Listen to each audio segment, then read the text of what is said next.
Well, there's a major debate unfolding right now, and while some are questioning the timing of it, there's no shortage of opinions on either side of the aisle. Here's John Phipps.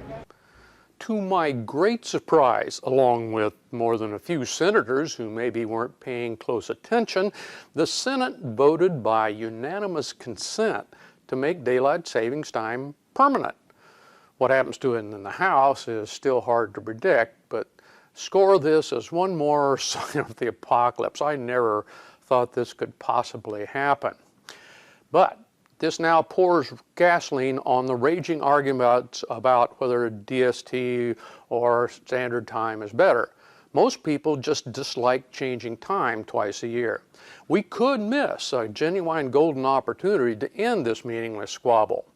Andy Woodruff, a cartographer and blogger, made some very helpful interactive maps. He brilliantly demonstrates why this came to be a perennial argument. Just Google his name and try the interactive maps yourself. By choosing a reasonable, whatever that means to you, sunrise or sunset time, the maps show how many days you are likely to be in sync with the sun and happy about it.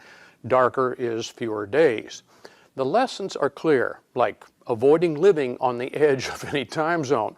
Don't ask how I know this.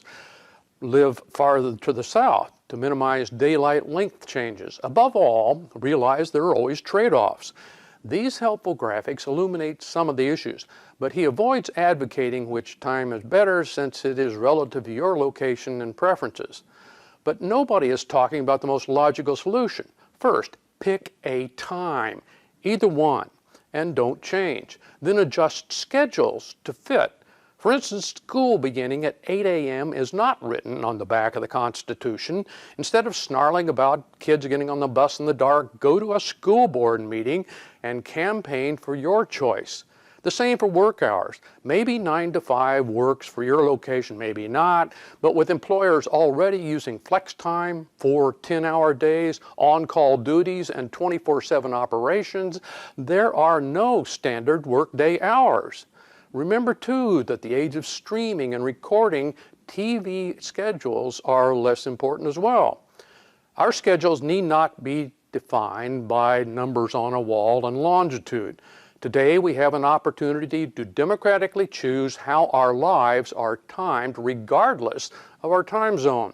We may discover in the process whether our opinions match up or conflict with our neighbors. The crucial problem is changing time twice a year, not which one we choose. Or maybe we prefer to keep this on the list of things we like to gripe about rather than fix.